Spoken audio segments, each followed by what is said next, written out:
Assalamualaikum warahmatullahi wabarakatuh. Waalaikumsalam warahmatullahi wabarakatuh. Berjumpa lagi di Mimbar 9. Apa kabar sahabat-sahabatku? Semoga semua baik-baik saja.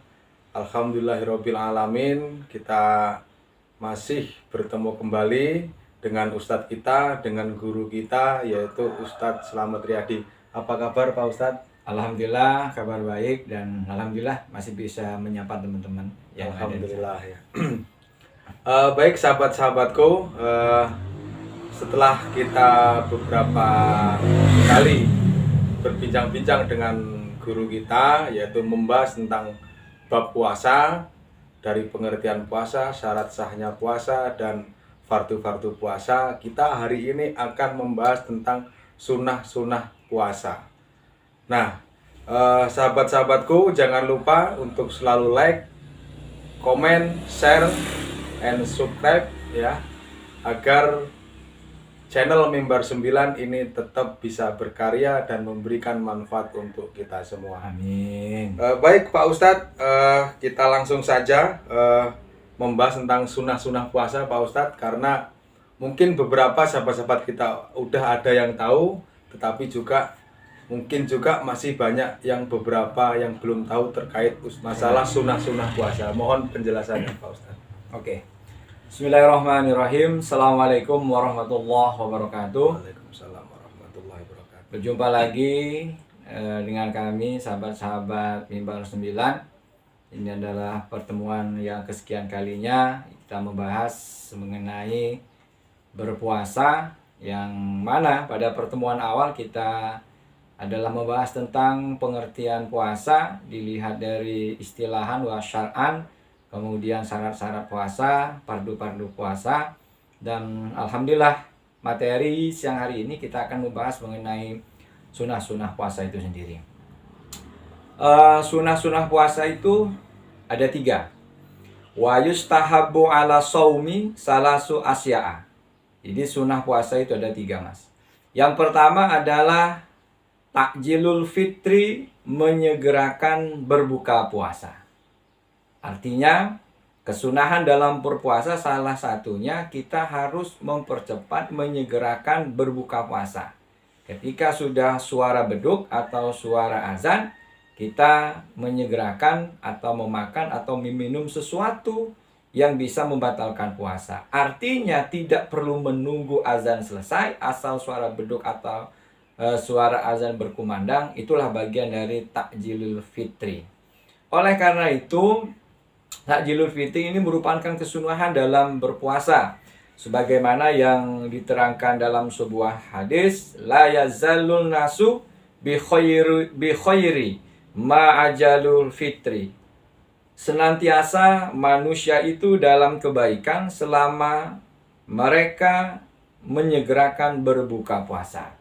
Inilah hadis Nabi yang menjadi acuan bagi kaum muslimin atau orang-orang yang melakukan puasa untuk menyegerakan puasa, karena di dalam menyegerakan berpuasa ada keberkahan, ada kebaikan. Dan saya katakan bahwa ada 2 perkara yang menyenangkan hati orang muslim, adalah yang pertama menunggu waktu berbuka puasa, dan yang kedua adalah berjumpa dengan Tuhannya. Lalu yang kedua, Mas, yakni sunnah-sunnah puasa itu adalah wa takhiru sahuri, mengakhirkan daripada makan sahur. Artinya sunnahnya kita ketika melakukan sahur itu lebih baik di akhir-akhir daripada menjelang imsak atau sholat subuh. Artinya kita pergunakan malam kita selain untuk tidur, tentunya untuk mengumpulkan kekuatan, kita gunakan malamnya untuk qiyamul lail. Misalnya tahajud, misalnya hajat, dan lain sebagainya. Dan ketika itu sudah selesai, mungkin kurang 15 atau 20 menit menjelang akhir daripada waktu imsak atau masuknya beduk subuh, maka kita sudah mulai makan. Demikian Mas yang untuk sunnah-sunnah puasa mengakhiri daripada sahur itu sendiri. Yang ketiga adalah wal tarkul hajaru minal kalami, meninggalkan ucapan-ucapan kotor. Karena ucapan yang kotor, lisan yang kotor itu bisa berbahaya atau berdampak terhadap berkurangnya nilai pahala kita atau amalan kita di bulan puasa. Memang ucapan kotor tidak membatalkan puasa itu sendiri, tetapi ucapan kotor, perbuatan kotor itu bisa mengurangi daripada pahala puasa. Contohnya ucapan kotor, jangan suka kita adalah riba. Riba ini membicarakan orang lain. Baik kenyataannya benar atau tidak. Kalau Anda menggibah kejadian itu sesuai dengan apa yang kita gibah, maka itu bagian dari dosa. Kalaupun itu tidak sesuai dengan apa yang Anda ceritakan, jadi timbulnya fitnah ini, Mas. Padahal kita tahu lah dalam hadis-hadis yang masyhur, al fitnatu asaddu minal qatli, bahwa fitnah itu lebih kejam daripada membunuh. Yang kedua adalah al-kadhif, berbohong. Berbohong. Artinya orang yang berpuasa ketika dia melakukan satu kebohongan karena ucapannya, karena lisannya, maka secara otomatis dengan sendirinya pahalanya akan berkurang. Yang ketiga adalah an-namimah, yakni orang yang suka provokator, suka mengadu orang di mana suasana damai dalam bertetangga, dalam bermasyarakat, bahkan dalam keluarganya sendiri, tetapi dia punya mulut yang kotor, mulut yang jahat, hingga dia menjadi provokator. Bisa memprovokasi orang satu dengan orang yang lain, orang muslim satu dengan muslim yang lain. Dan ini juga berakibat fatal dengan pahala daripada puasa itu sendiri. Dan yang terakhir adalah yang menyebabkan rusaknya puasa itu adalah wanadhara bisyahwati, melihat dengan penuh rasa syahwat. Oleh karena itu jatuhnya pandangan pertama itu terhadap lawan jenis itu membuat syahwat kita akan bangkit. Ketika bangkit syahwat kita bukan pada muhrim kita, itu akan menyebabkan satu kesalahan, satu kefatalan yang menyebabkan daripada amal atau pahala puasa kita akan berkurang di hadapan Allah Subhanahu wa taala. Demikian, Mas. Baik, Pak Ustadz. Jadi sunnah-sunnah puasa itu ada 3. Yang pertama, menyegerakan waktu berbuka, Ya. terus mengakhirkan waktu sahur yang kedua, Iya. yang ketiga menjaga omongan kita dari hal-hal yang kotor. Iya. Nah, akan timbul pertanyaan gini Pak Ustadz, kita ini kan masyarakat luas nih, masyarakat banyak. Nah, ketika berbuka puasa itu kan salah satu yang disunahkan juga menggunakan kurma ataupun yang rasa yang manis-manis gitu, Pak Ustadz. Nah, yang jadi permasalahan itu kan banyak saudara-saudara kita ini mata pencaharian ataupun perekonomiannya di bawah semestinya. Dan akhirnya mereka ini berbuka tanpa menggunakan yang manis gitu, Pak Ustadz. Nah, apakah ini bisa mengurangi kesunahan atau tidak, Pak Ustadz? Ya. Terkait kesunahan berbuka puasa itu sendiri, apa saja makanan yang pertama yang harus kita makan? Nah, Nabi mengajarkan adalah ditamrin dengan menggunakan kurma. Artinya, sebaik-baik makan pertama ketika kita berpuasa adalah menggunakan kurma, baik 1 maupun 2 buah, kemudian diikuti dengan air putih. Setelah itu, kita diam sejenak untuk mengambil wudhu, persiapan untuk melakukan sholat maghrib. Nanti setelah itu kita melanjutkan makan yang lebih berat, mungkin makan dengan keluarga. Lalu bagaimana kalau kita nggak mampu, Pak Ustadz? Kita nggak punya uang karena faktor ekonomi, mungkin karena fakir miskin. Lalu apakah fadilah atau keutamaan dari kesunahan dari buka puasa itu menjadi hilang karena faktor ketidakmampuan? Tidak, Mas. Seseorang yang tidak mampu, kalau dia punya niat ingin melakukan hal demikian itu, padahal dia tidak bisa mempraktekkan karena keadaan ekonominya, bahwa dia sudah mendapat pahala atas niat yang ia ucapkan, atas niat yang sudah terbetik dalam hatinya. Artinya, dia sendiri juga tidak perlu harus mencari kurma karena keadaan, tetapi dia tetap mendapat pahala kesunahan dari itu. Artinya gini, Mas, kesunahan itu jangan sampai kita memenuhi kesunahan itu jangan sampai menimbulkan efek yang lebih berat untuk keluarga itu. Contoh, orang selalu mengatakan kalau berbuka puasa diusahakan menggunakan kurma. Lalu seseorang itu tidak mampu sehingga dia memenuhi kesunahan untuk makan kurma, tetapi hasil kurmanya dengan cara mengutang. Lah inilah yang tidak baik dalam Islam. Dia ingin memenuhi kesunahan, tapi di sisi lain memberatkan keluarganya dengan cara berhutang. Itu pun juga kurang baik. Karena kalaupun kita tidak dapat kesunahan dalam memakan kurma, masih banyak kesunahan orang yang berpuasa yang lainnya. Contohnya tepat waktu ketika nanti kita sholat Isya, melakukan sholat tarawih, tadarus, dan lain sebagainya. Itu pun bagian dari kesunahan, Mas. Jadi banyak kesunahan yang lain yang sekiranya dapat kita cari tanpa harus menimbulkan efek yang lebih buruk. Terus gini Pak Ustadz, ada lagi masalah sahur. Kan biasanya kita ini waktu puasa karena malamnya tadarus ataupun malamnya qiyamul lail, sholat tahajud, sholat hajat, dan akhirnya bangunnya kesiangan. Misalnya bangunnya sudah azan subuh, dia akhirnya nggak sahur Pak Ustadz kan? Iya. Nah, apakah itu juga bisa mengurangi daripada pahala ataupun kesunahan dalam berpuasa? Oke, terkait sahur Pak sekalian, bagi rekan-rekan yang mau melaksanakan sholat makan sahur tetapi kesiangan, tiba-tiba bangun sudah masuk azan daripada sholat subuh, apakah itu menjadi hilangnya keutamaan dalam sahur itu sendiri?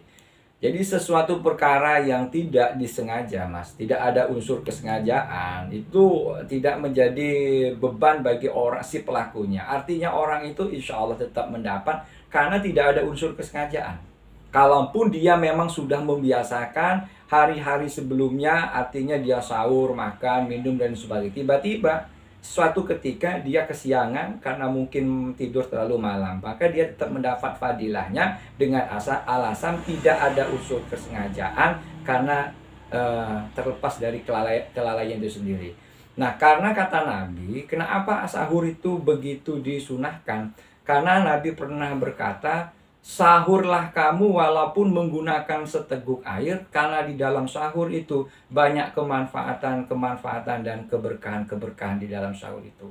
Nah, terkait sahur ini juga, Mas, perlu saya sampaikan sedikit bahwa batas orang sahur itu dimana ketika suara azan atau fajar sodik sudah terbit atau sudah kelihatan. Artinya ketika kita mendengar suara imsak dari masjid maupun dari radio, dari HP, itu bukan menunjukkan berhenti atau selesainya kita makan sahur, tapi adalah persiapan untuk berhenti, persiapan untuk melakukan sholat subuh.